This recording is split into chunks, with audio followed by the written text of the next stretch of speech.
तो आज मैं आपको एक अनोखी रहस्यमय कहानी सुनाऊंगा। अगर आप चैनल पर नए हैं तो अभी सब्सक्राइब कर ले, क्योंकि यह मेरा दूसरा नया चैनल है।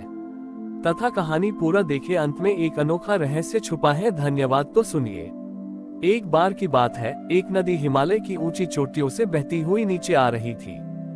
यह नदी बहुत तेज और शक्तिशाली थी और इसका नाम था गरिमा। गरिमा को अपनी शक्ति पर बहुत अहंकार था। वह रास्ते में आने वाले हर पत्थर को तोड़ देती, हर बाधा को बहा ले जाती और जो भी उससे मिलने आता उसे अपने तेज बहाव से दूर धकेल देती। वह सोचती थी कि इस दुनिया में वही सबसे शक्तिशाली है और कोई भी उसकी गति को रोक नहीं सकता। नदी जब नीचे मैदानी इलाकों की ओर बह रही थी तो उसने देखा कि एक बूढ़ा पीपल का पेड़ उसके किनारे पर खड़ा है। उस पेड़ की जड़ें पानी में थीं, लेकिन वह अपनी जगह से टस से मस नहीं होता था। गरिमा ने उस पेड़ से कहा, तुम कितने कमजोर हो बूढ़े पेड़। मैंने कई पहाड़ों को तोड़ दिया है और तुम यहाँ एक ही जगह पर खड़े हो। तुम में कोई शक्ति नहीं है। पीपल के पेड़ ने मुस्कुराते हुए कहा, मैं अपनी जगह पर इसलिए हूँ क्योंकि मुझे कहीं जाने की जल्दी नहीं है। मेरी जड़ें गहरी हैं और मैं अपनी ताकत को अपने भीतर महसूस करता हूँ। गरिमा ने उसकी बात पर ध्यान नहीं दिया और आगे बढ़ गई। रास्ते में उसने कई भक्तों को देखा जो महादेव के ध्यान में लीन थे। नदी ने अहंकार से कहा, ये लोग एक ऐसे देवता की पूजा करते हैं जो हिमालय की बर्फीली चोटियों में छिपकर रहते हैं, जिनमें मेरी जैसी शक्ति नहीं है। मैं तो हर जगह हूँ और मेरी गति कभी नहीं रुकती। नदी का अहंकार इतना बढ़ गया था कि वह अपने रास्ते पर बिना सोचे समझे बहती जा रही थी। उसकी इस गति के कारण उसके पानी में गाद और कचरा भर गया था। जो जानवर और पक्षी उससे पानी पीते थे वे अब दूर रहने लगे थे। नदी की सुंदरता और पवित्रता कहीं खो गई थी, लेकिन वह इस बात से अनजान थी। एक दिन गरिमा नदी बहती हुई उस स्थान पर पहुंची जहां महादेव स्वयं ध्यान में बैठे थे। महादेव शांत थे, उनके शरीर पर भस्म लगी थी और वे गहरे ध्यान में लीन थे। नदी ने महादेव को देखा और अहंकार से कहा, हे तपस्वी, क्या तुम यहाँ बैठे बैठे अपना जीवन व्यर्थ कर रहे हो? देखो मैं कितनी शक्तिशाली हूँ। अगर तुम मुझे अपनी शक्ति दिखाओगे तो ही मैं तुम्हें पूजूंगी। महादेव ने धीरे से अपनी आंखें खोली और नदी की ओर देखा। उन्होंने अपनी जटाओं का एक छोटा सा हिस्सा उठाया और उसे नदी के बीच में रख दिया। महादेव के स्पर्श से नदी का बहाव तुरंत धीमा हो गया। नदी ने अपनी पूरी शक्ति लगाने की कोशिश की, लेकिन वह उस जटा को हिला भी नहीं पाए। नदी को ये देखकर आश्चर्य हुआ। उसने अपनी पूरी शक्ति लगा दी, लेकिन कुछ नहीं हुआ। उसका तेज बहाव पूरी तरह से रुक गया था। नदी ने पहली बार खुद को शांत महसूस किया। उस शांति में उसने अपने अंदर झांका। उसे अपने पानी में जमी हुई गाद और गंदगी दिखाई दी। उसे एहसास हुआ कि उसकी तथाकथित शक्ति ने उसे कितना खोखला बना दिया था। नदी को अपनी मूर्खता और अहंकार पर पछतावा हुआ। वह शांत और विनम्र हो गई।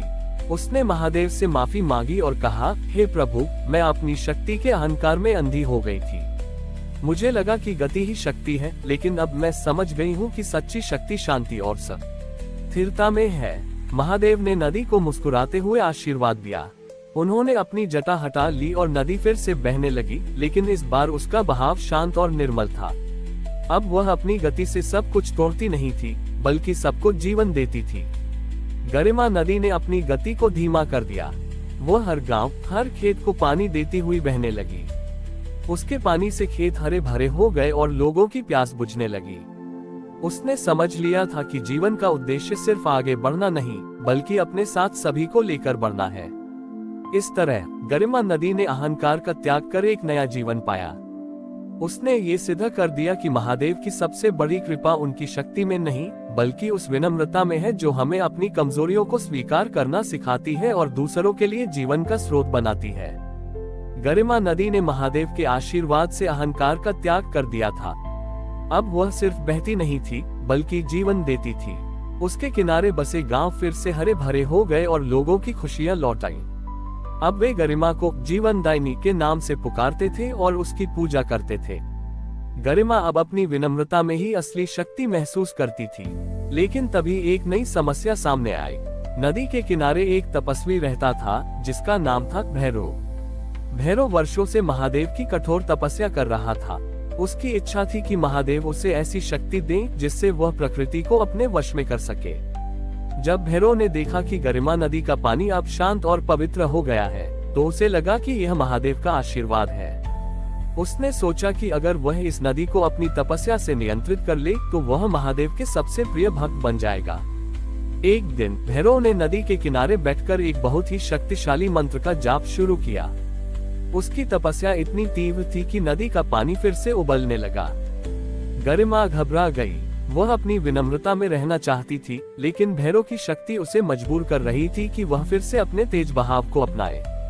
नदी ने महादेव से प्रार्थना की, हे प्रभु, मैंने अहंकार का त्याग कर दिया है, लेकिन एक भक्त की तपस्या मुझे फिर से उसी रास्ते पर धकेल रही है। मैं क्या करूं? महादेव ने नदी को शांत रहने का संकेत दिया। उसी क्षण महादेव ने भैरव को एक सपने में दर्शन दिए। सपने में महादेव ने भैरव को एक नदी का रूप दिखाया जो बहुत शक्तिशाली थी, लेकिन उसके तेज बहाव ने उसके किनारे बसे सभी गांवों और जंगलों को नष्ट कर दिया था। फिर महादेव ने उसे गरिमा नदी का वर्तमान शांत और जीवन देने वाला रूप दिखाया। महादेव ने भैरव से कहा, भैरव, सच्ची शक्ति किसी को वश में करने में नहीं, बल्कि उसे उसकी प्रकृति में रहने देने में है।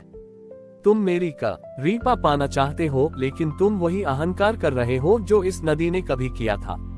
मैं अपनी शक्ति उन्हें देता हूँ जो दूसरों का भला करते हैं, न कि उन्हें जो दूसरों पर राज करना चाहते हैं। भैरव की आंखें खुल गईं। वह अपनी तपस्या और अहंकार पर शर्मिंदा था। उसने तुरंत अपनी तपस्या भंग की और गरिमा नदी के सामने झुककर माफी मांगी। उसने नदी से कहा, तुम मुझसे कहीं ज्यादा शक्तिशाली हो क्योंकि तुम्हारे पास विनम्रता है। मैंने महादेव को अपनी तपस्या से खुश करने की कोशिश की, लेकिन तुमने अपनी विनम्रता से उन्हें जीत लिया। भैरव ने अपना तपस्वी का चोला उतार दिया और उसने अपना जीवन गरिमा नदी के किनारे एक घाट की सफाई और देखभाल में लगा दिया। उसने लोगों को नदी की पवित्रता के बारे में बताया और उन्हें सिखाया कि प्रकृति का सम्मान कैसे करें। इस घटना के बाद गरिमा नदी की महिमा और भी बढ़ गई। उसने ये साबित कर दिया कि जब तक कोई अपने अहंकार और स्वार्थ का त्याग नहीं करता, तब तक वह महादेव के सच्चे भक्त नहीं हो सकते। भैरव, जिसने कभी शक्ति पाने के लिए तपस्या की थी, अब अपनी विनम्रता और सेवा के कारण एक सच्चे भक्त के रूप में जाना जाने लगा। उसने अपन बड़ी ही जिंदगी दूसरों के भले में लगा दी और यही उसका सबसे बड़ा मोक्ष था। हमारी और भी आध्यात्मिक एवं अनोखी कहानियां देखने के लिए हमारे चैनल पर जाएं तथा धार्मिक एवं पौराणिक अनोखी कहानियां हमारे चैनल पर है। कृपया जाके देखें तथा हमारे चैनल को सब्सक्राइब करके रखें और वीडियो लाइक जरूर करें। धन्यवाद।